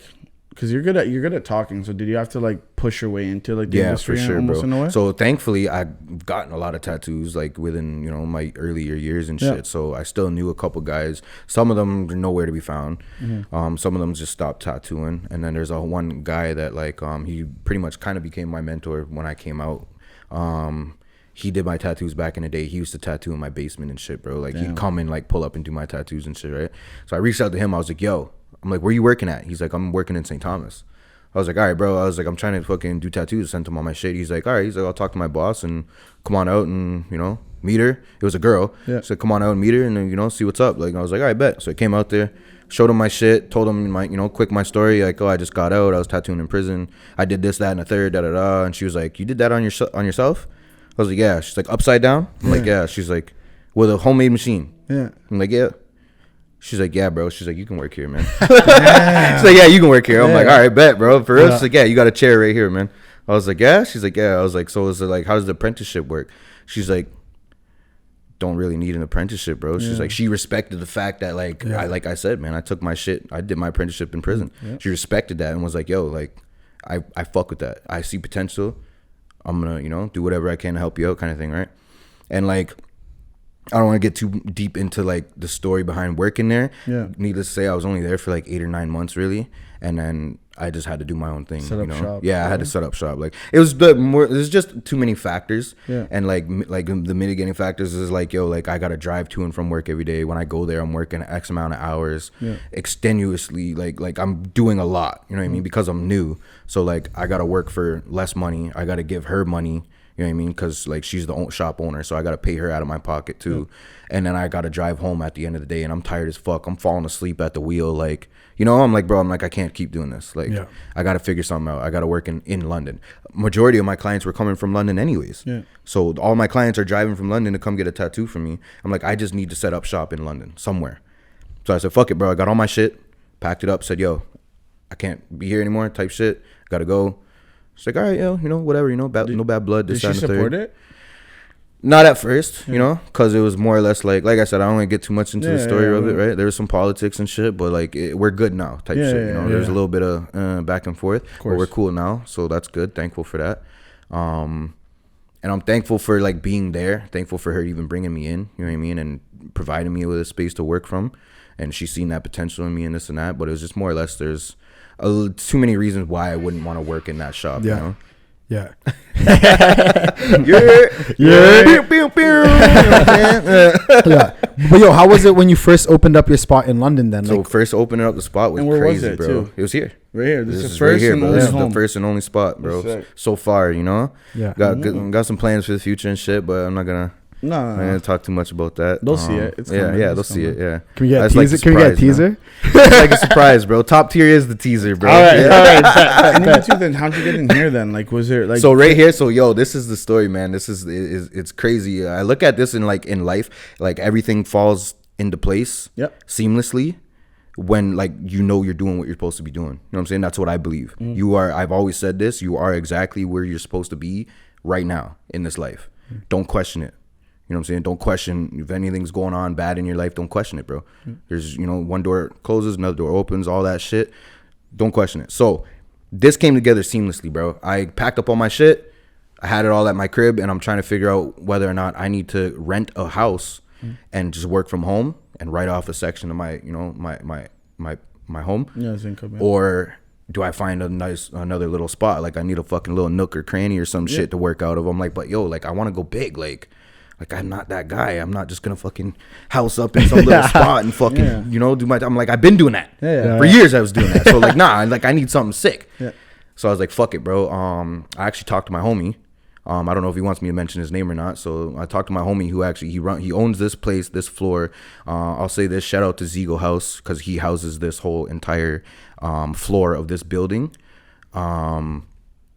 Including this space. So this space he actually had as an Airbnb. And but the laws changed for Airbnbs. Apparently you can't rent out something that's not your residence or some shit like that. I don't know. But he had this space and it was empty. It's vacant. Can't do nothing with it. And he's just paying for it. Can't rent it out. So I was just messaging him because he knew what I was up to, knew I was doing tattoos. And he's like, yo, what's your plans? Like, what are you doing? I'm like, bro, I don't know, man. I'm like, I gotta figure it out. Like I stopped working in St. Thomas. I'm trying to figure out whether or not I got to work from home or like I'm trying to find another spot. I'm like, I'm looking at these 2 spots. They're small. They're affordable, but they're small. I'm like, I need something big. I'm like, but I can't afford it right now, you know? And he's like, bro, if it's any consolation to you, brother, he's like, I have a space available. He's like, I'll give it to you for next to nothing to get you started. Because I believe in it. You know, I see what you're doing and I want to see you do good. He's like, so you don't want to see it? I'm like, yeah, what spot? He's like, the front room of Ziegel House. I was like, what's the front room? I'm thinking it's like a little spot. You know? But we walk into this, I was like, jeez.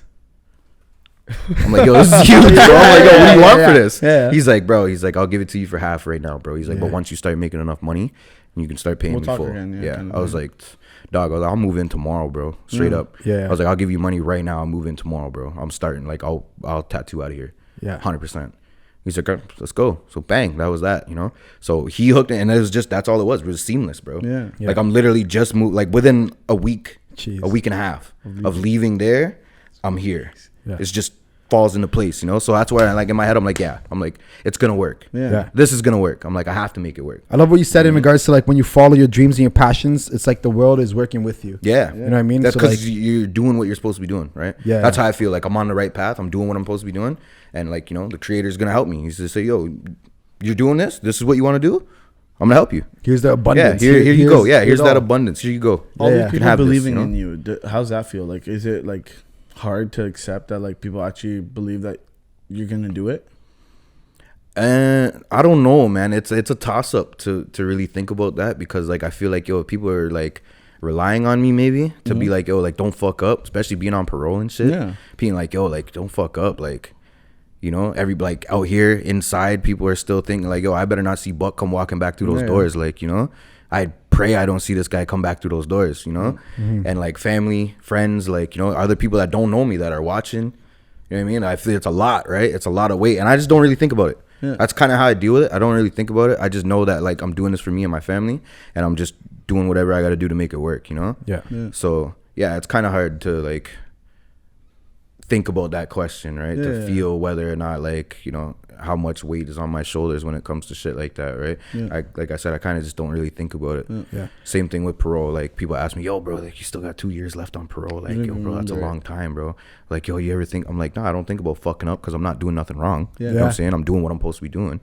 But like, I just pray every fucking day that somebody doesn't test me, because I don't want to do that, you know? Exactly. Yeah, so like, yeah, but I just don't think about it. I just live my life day to day. Yeah. I go to my parole meetings, you know what I'm saying? I do what they ask me to do, plus some, you know? And I think that's why they're super lenient on me. They kind of leave me alone, because they know that I'm doing what I'm supposed to be doing.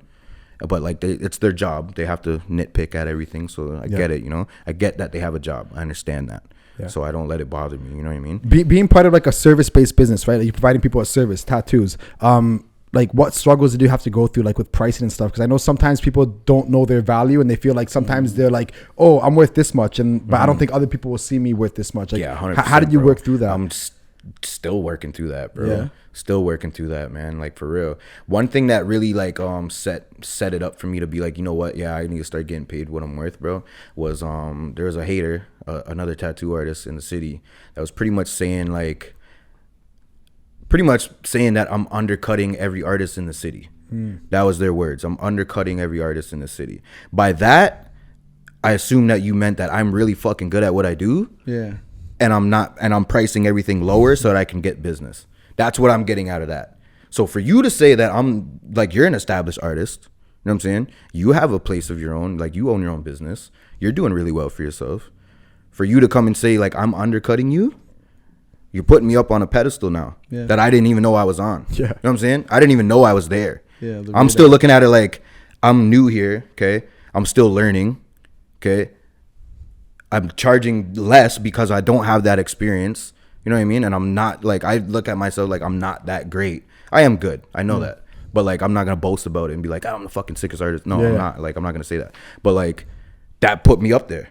For her to say that, for that person to say that, I'm not going to say your name, but you know who the fuck you are. For that person to say that, put me up on this pedestal where I'm like, okay, so you think I'm undercutting you? Yeah. I'm going to charge the same rate. Jeez. For now. I'm going to start charging more. Yeah. But for now, I'm going to charge the same rate. And we'll see, you know, what happens there. Yeah. People still going to come to me. You know, people are still going to fuck with me. People are going to go back to you because, you know, you're charging, you know, like, like where's this going to go? You know? So I said, fuck it, bro. I'm charging the same rate, $150 an hour. Yeah.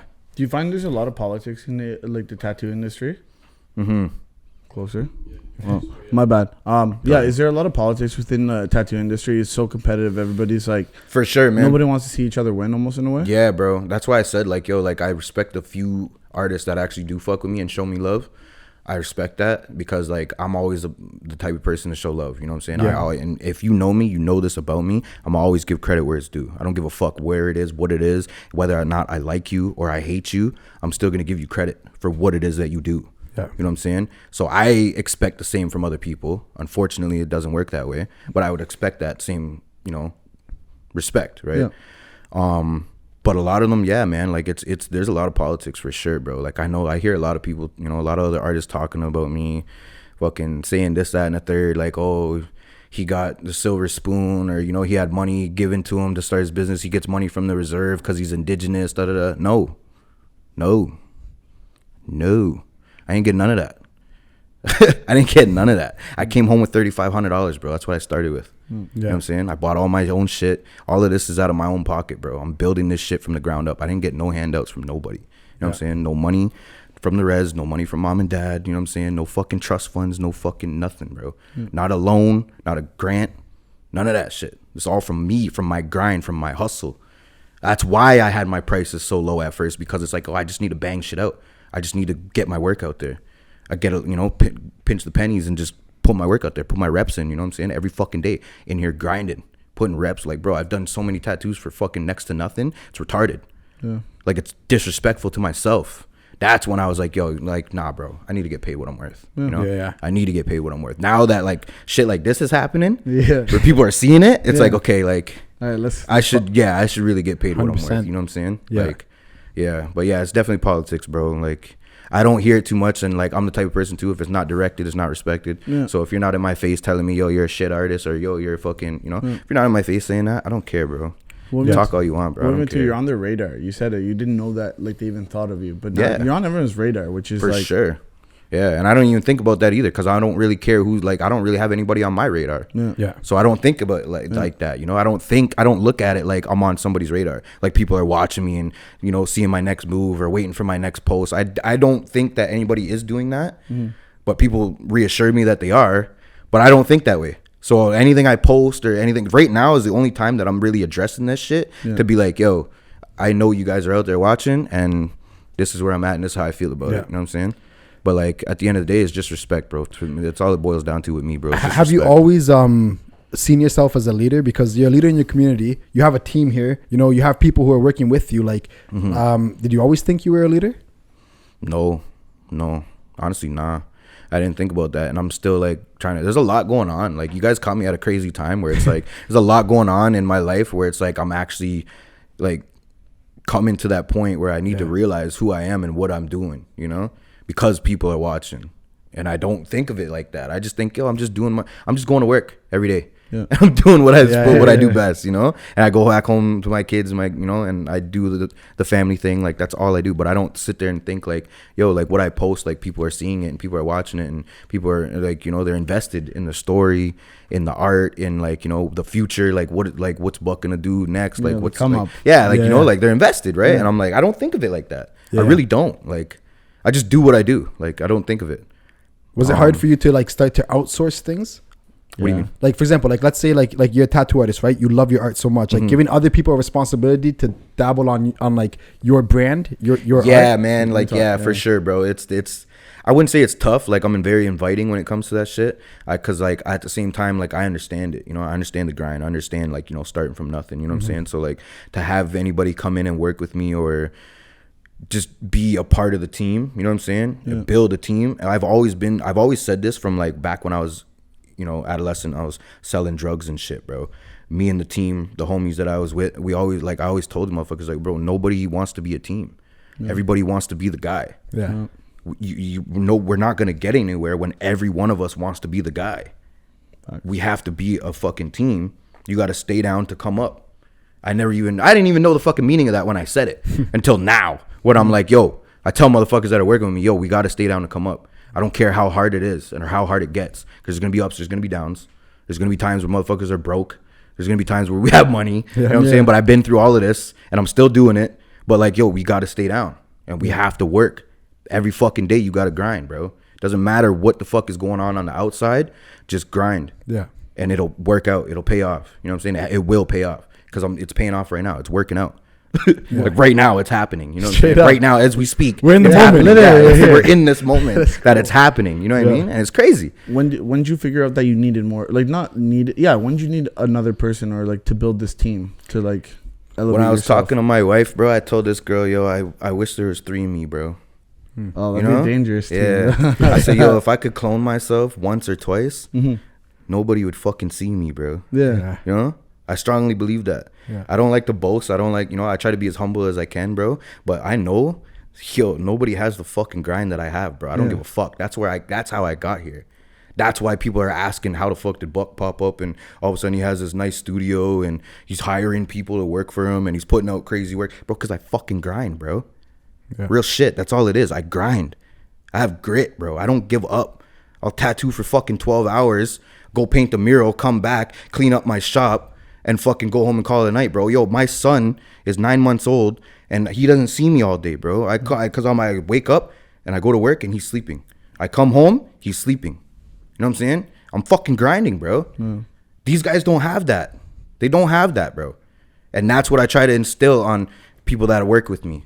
Bro, you have to grind. I don't give a fuck what it takes. Don't expect, praise. Don't expect a pat on the back for doing what you're supposed to do, because you don't get that. I never got that. I never got a pat on the back for doing what I'm supposed to do. I just do it. I just do it.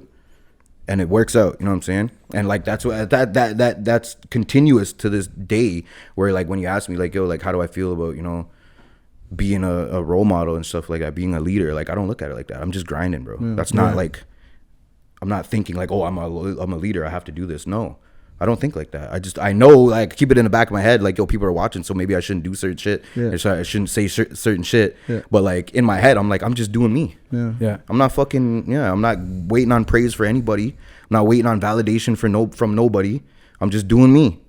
And things are happening and it's coming together. It's crazy, Where do you think that grit and that grind comes from? Like that entrepreneurial spirit where like, let's go, like that old school mentality. A lot of people think it's easy to like get what you want, but it's not. It's like every fucking day you gotta go. Every fucking day you gotta go, bro.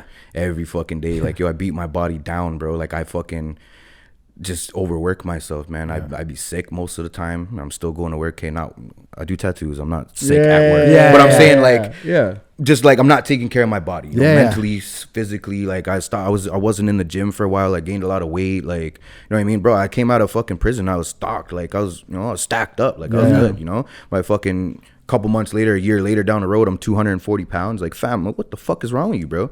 You were an athlete almost. Like, now all of a sudden you're sitting on your ass at work, in your car, at home. You know what I mean? Like, it's, but that's comes from me working, bro. I didn't have time to do anything else but sit on my ass, working. You know what I'm saying? Now it's getting to the point where, like, I can start, making better choices, taking better care of myself, you know? But it's hard, bro. Real shit. You got to go through that, bro. Was there anybody that had this grit that you have, that you learned from? Like, was there any family members, like, anything like that? Or is this just you? No, it's just me, bro. I've seen a lot of weak people, bro. I think that might be what it is. It's just me not wanting to be them, Because I see a lot of weak people, in my family, in, like, my circle, my friend circle, like, or my old friend circle, whatever, like, and a lot of motherfuckers are out here on drugs, living in the streets, in jail. Like, that's where these guys are. And I went to jail, so I seen all that shit, right? And I tell myself, bro, I don't want to be that person. I looked at myself when I was in jail, like, yo, how the fuck did I even end up around these guys, bro? These guys are fucking, one of these guys are retarded, bro. A lot of these guys are fucking stupid, bro. I'm not that stupid. No. I'm not that stupid, bro. Like, not all of them. Like, mind you, if anybody, any of these homies see this shit, I'm not talking about y'all, you know what I'm saying? You guys are my dogs, but, bro, damn well who I'm talking about. There's a bunch of fucking retards in there, bro. And I look at it like, how the fuck did I even, like, how did I get here? But like a lot, that's where a lot of that grit came from, bro. I think is just seeing it in other people, their failures, and just me telling myself, yo, I'm not gonna be that guy, bro. I'm not gonna be that guy. What would you say is your why now, like, to keep you going? I'm invested, bro. Like, I'm just invested in this, man. Like, wholeheartedly, everything. Like, it's a real grind, bro. If you talk to any other tattoo artist that's really doing this, or watch any other podcasts of artists that are really doing this, they'll say the same shit, bro. It's a fucking grind, and you got to be invested, bro. Day in and day out, get your reps in. It's gonna break you down, and you got to build yourself back up. You know what I'm saying? And I experienced it already, and it's almost like at an accelerated rate, which is cool. It's cool with me, because I don't like being stagnant. I'm not the type of person to just fucking sit here and do this for the rest of my life. Nah, this ain't it. This is like, it's bigger plans, bro. Like, it's up and up and up. I'm always gonna level up. And that's what people, like, they need to see that shit. You need to realize, like, yo, I'm putting foot to neck all the time, bro. Like, I'm leveling up every fucking time. Every chance I get, I'm going to level up, But fucking, bro.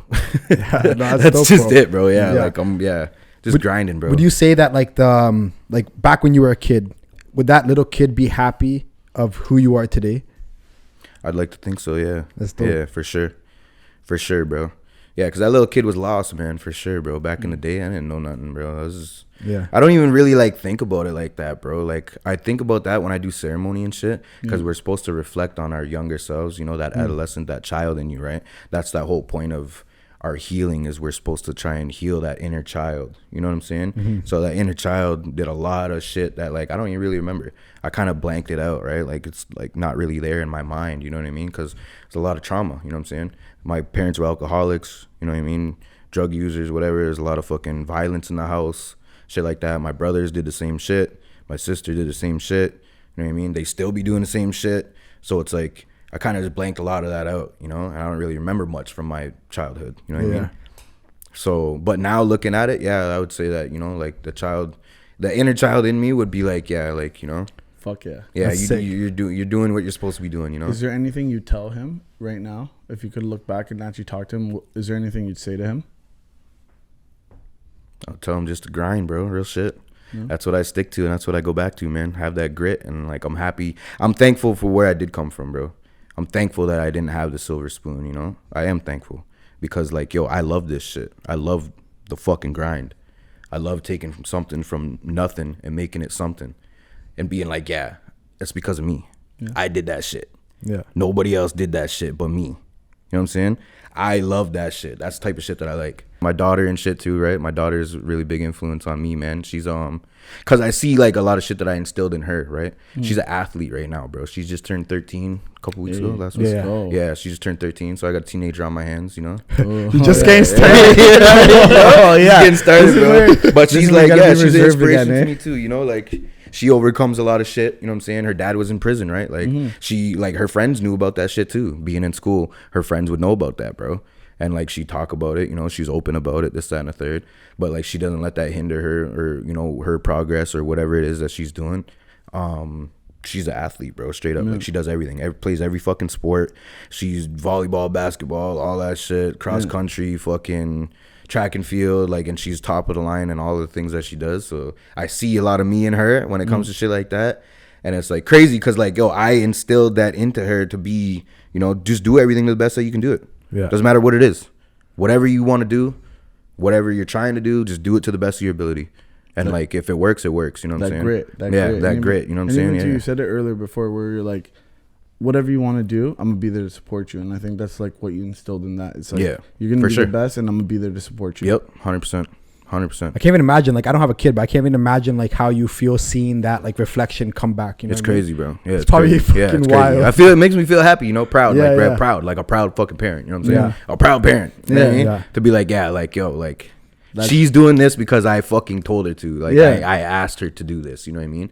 Like I'm not like fucking hardcore. Like oh blah, blah, blah. No, it's like yo, I'm just supportive. Yeah. Just what you want to do it. You want my help? I'm gonna help you. You don't want my help? It's fine. Yeah. I'll watch you. I'm still watching. I'll watch you do it. Yeah, I'm gonna watch you. You know, I go to all of her games if I can. You know, if I'm not too busy working and shit.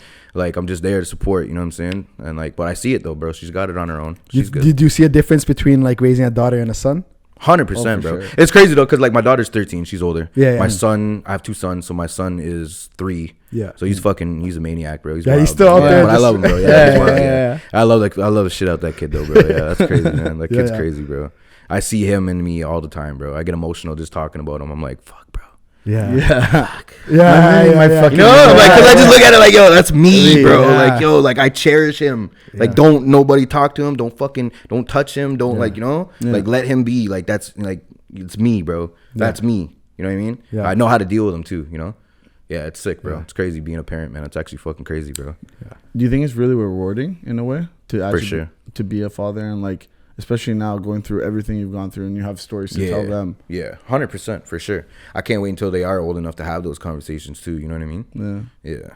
So like even shit like this though, bro. They can look back and watch a video. That's the craziest thing, bro. Like like you know. Yeah. For them, that's like you know, like nobody asked me to come in here and talk about my kids. You know what I'm saying? I'm here to talk about them. You know, so maybe they'll see it later on and be like, damn. Yeah. Pops really love me, bro. Like, yeah. And if they ever think different, it'd be like, watch the episode. Yeah, I'd be like, oh, watch this fucking, like, come on, bro. Yeah. No, man, even too, that's what I always love. Because, like, even too, we said it outside. It's like that home. I want to go back home. Mm-hmm. Your home is your family, it seems like. It's like you've told yourself that, like, that's where you have to be. Yeah. Yeah. Home is the family, bro, for sure, man. Like even when you mentioned it before, like I feel like it was more like I'm like, what did you say? I'm more like I was like I bring the family together, like I keep the family together. Like you feel like that magnet, the change, like right? Change, like shit like that, right? So like that's why I felt that way too. Like being inside, I was like, yo, I gotta go home. Like everything's fucked up. Yeah, you said it when you got out. Everybody's scattered, but then you came back. Yeah, people are on drugs. People are fucking drinking still, and this, that, and the third. Like like shit like that, right? So I'm like, bro, I need to come back and put The order back in. the system. Put the system back. I love together. that. I gotta put some order back in. Yeah, I gotta some put order real back shit. in. Yeah, man. Yeah. And even too, it's like I don't know where you sit in your family. It's like to have that idea and even that like feeling that you have to be that for your family, right? It's crazy, bro, because I'm the youngest, bro. All my siblings are older than me. No way. Yeah, I'm the youngest. I would never have thought that. Yeah. I'm the baby, right? So it feels, that's what's fucked up though, and that's where like that long line of trauma comes from, because they're all fucked up. And like right now, I believe that anybody like my age or like roughly in my age group this is the point where we need to change. Like we need to be the ones that break that cycle of like all that trauma, you know what I'm saying? Yeah. Because it might be too far gone for my older siblings, you know what I'm saying? They never had the chance to experience what we're doing in terms of ceremonies and praying and healing and all of these things. They don't have that chance really, and they still do, but it might be too far gone for them. So right now it's up to me. Like I have to be able to do that because I'm there and I'm doing it. For me to try and instill that on other people, like my family and my brothers and sisters and shit, for me to try and do that, it's hard. It's like almost like they look at me like, I don't know how they look at me, honestly. I really don't know how they see it, but like it's hard for me to be able to do that with my family. But at least maybe I can change my kids. Maybe I can change other people's kids. Stop the cycle. Yeah, try and break those cycles, you know what I mean? Yeah, that's important, bro. Yeah. That's leadership right there, honestly. Yeah. And I guess like, is there anything else you'd like to like get out to our audience or promote on your end? I don't know, man. Not really, bro. No? Yeah, I think I kind of explained, whatever I could today, bro. Yeah. Listen to my story. Yeah, tap it's in. the story. Yeah, tap in. You know what I'm saying? Like follow the journey. You know what I'm saying? It doesn't stop here, right? Of course. Yeah, this is just the start, bro. Yeah, Shit. bro. It's my first podcast I ever done. Yeah. So yeah, again, I appreciate you guys coming through. We'll be back to it. Yeah, bro. No, 100%. I want to check you up, like like a year from now or whatever. Like I want this to be like a thing. 100%, bro. We For sure. see the progress. I'm gonna check back in all day, bro. Anytime, course, man. My door is open for you guys, bro. For I sure. appreciate that, bro. 100%. Even too, like, thank you for inviting us to your second home. Thank you for accepting us, and even too, man. Like, thank you for sharing your story, because like at the end of it, people need to hear the value. There's value in it. You may not believe it, but there's someone out there who's gonna hear this and be like, I could have been that person, but I want to be that person. Good. I hope they do. They will. Yeah. But no, I appreciate your time. Better on this side, man. Yeah, Real shit. right. Of course. Yeah, for all of you who actually tuned in and watched the whole episode, thank you so much. Make sure you follow Buck. We're gonna add all your stuff, so that they can follow on, and make sure you like, comment, subscribe. Make sure you get tattoos from my boy. Hey. All right, yo. Thanks. Yes, man. Peace. Appreciate it.